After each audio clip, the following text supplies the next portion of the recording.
요즘에 우리 소문이 굉장히 안 좋습니다. 대통령의 인기도 떨어지고 주변의 강대국이 대한민국을 참 힘들게 합니다. 또 언제부턴가 우리 다음 세대들이 입시 지옥에다가 아주 총체적으로 교회는 종교계는 영적으로, 또 문화계는 정치는 정신적으로, 또 육체적으로도 대한민국의 소문이 아주 안 좋은 소리가 많이 들려옵니다. 그런데 오늘 본문에도 보면은 하박국 선지자에게 소문이 들려왔어요. 어떤 소문이 들려왔느냐면, 여호와여, 내가 주께 대한 소문을 들었습니다. 하나님이 직접 유다 백성들을 손을 대면 빨리 알아듣겠는데,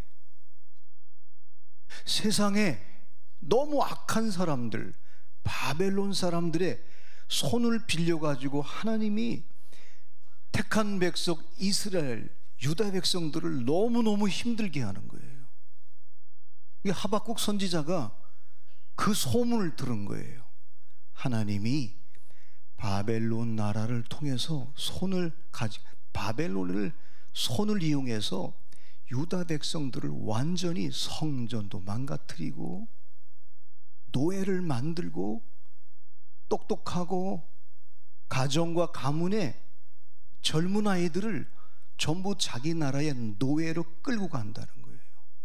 이 소문을 듣고 난 뒤에 하박국 선지자가 질문이 생긴 거예요. 여러 선지자들 가운데 가장 질문을 많이 한 선지자가 하박국 선지자입니다. 아니, 하나님, 도대체 우리가 어떻게 이 성전을 지었는데 이거를 이방 나라 사람들의 손에 의해서 망가뜨립니까? 이 소문을 들었단 말이에요. 이 소문을 듣고 하박국 선지자가, 읽어드리지는 않았지만 1절에 보면 이렇게 성경에 기록되어 있습니다. 시기 온옷에 맞춘 선지자 하박국의 기도라.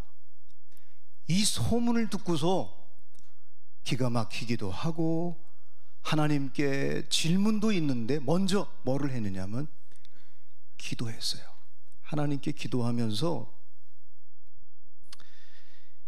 여러분 그렇잖아요. 왜 문제가 생기고 좋지 않은 소문이 들려오고 이상한 여론과 사건과 문제가 있을 때 그걸 그대로 직면하면 굉장히 힘듭니다.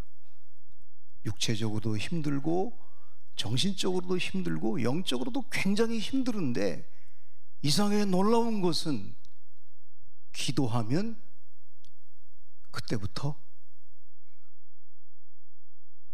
사건과 문제는 소문도 있고 여론도 안 좋은데, 이상하게 기도하면 우리 그리스도인들에게, 하나님의 백성들에게는 기도하게 되면 하나님의 계획과 하나님의 뜻이 뭔지를 느낌이 와요.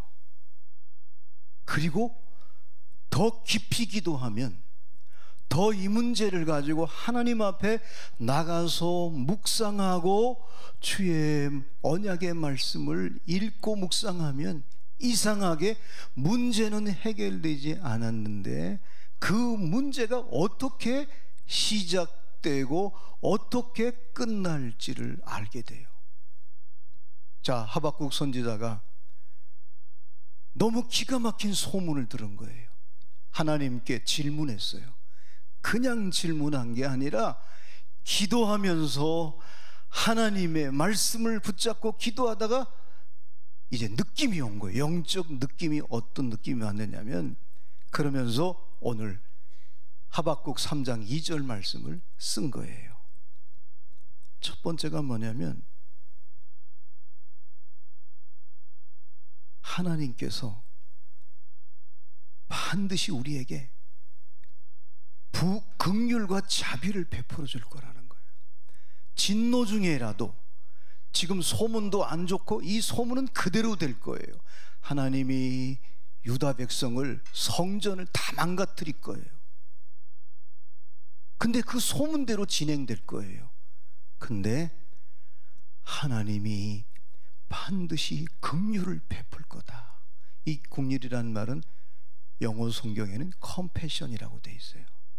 com이라는 말은 함께라는 뜻이고, 이 함께 이스라엘 백성들이, 남한국 유다 백성들이 고통과 신음과 환난과 멸망과 심판을 받는 중에도 하나님이 함께 한다는 거예요.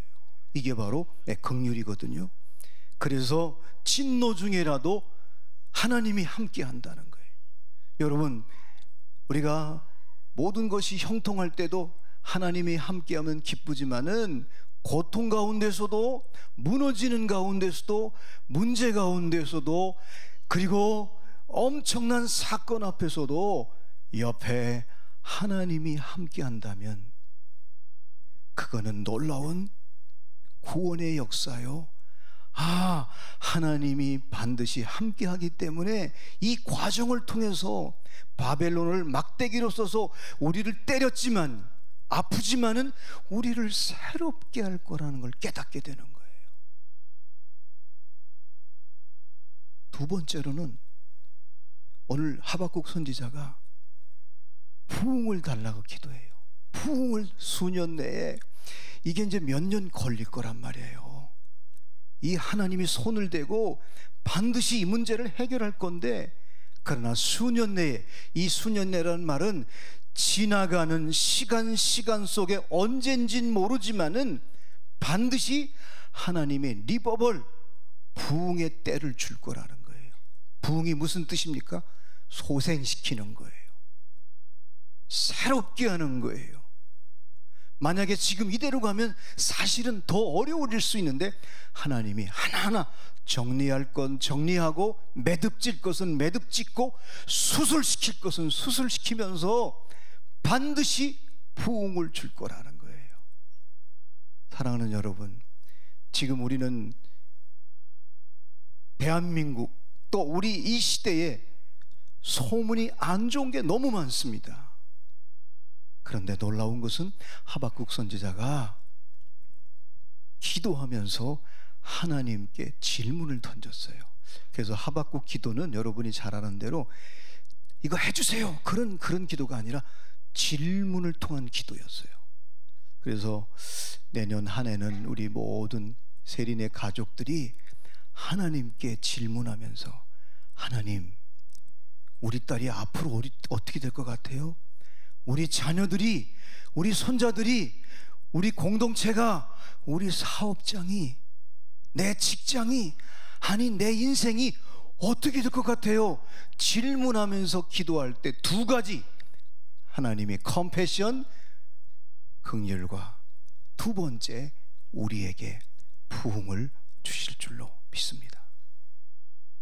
새해 첫날 여러분이 집에 돌아가면서 이제 올 한 해는 순간순간 화살 기도로 질문하면서 기도했으면 참 좋겠어요. 하나님은 질문하는 사람을 굉장히 좋아해요. 여러분, 학교 선생님들이 학생들을 20년, 30년, 40년 지나고 난 뒤에도 꼭 기억나는 학생은 안 잊어버리는 학생이 있대요. 질문하는 학생은 절대로 잊어버리지 않는다는 거예요. 하나님도 마찬가지예요. 이 세상의 소문이 참으로 안 좋은 소문들이 너무나 많아요. 그런데 그런 역사 속에서 하나님께 질문하면서 기도하는 자를 하나님은 보시고, 제가 힘들구나, 제가 어렵구나, 컴패션, 긍휼을 베풀고 그에게 부흥을 주실 것입니다. 리버벌, 다시 새롭게 하고 다시 온전케 하는 거예요. 그래서 이 하박국이라는 이 선지자의 이름은 포옹하다, 끌어안다, 품다라는 뜻을 갖고 있어요.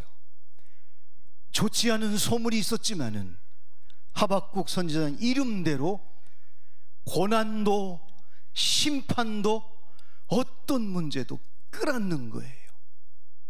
올 한 해 저와 여러분에게, 어느 때는 여러분 인생을 살다 보면, 특별히 신앙 공동체는 죄인들이 모인 곳이기 때문에 약점도 많고 허물도 많고 견고한 진도 많습니다. 그런데 그거를 끌어안는 거예요. 내가 하박국이 돼가지고 끌어안다 보니까, 타자를 끌어안다 보니까 공동체를 끌어안게 되고, 나도 모르게 우리 가족만 끌어안고 있었는데 어느 날 나도 모르게 교회를 끌어안고 있고, 민족의 좋지 않은 소문까지도 끌어안고 있고, 역사의 수레바퀴 속에 면면이 흐르는 하나님의 놀라운 섭리와 계획을 내가 끌어안고 어느 때는 십자가를 지고 가는 모습, 이게 바로 하박국 선지자의 이름의 해석이에요.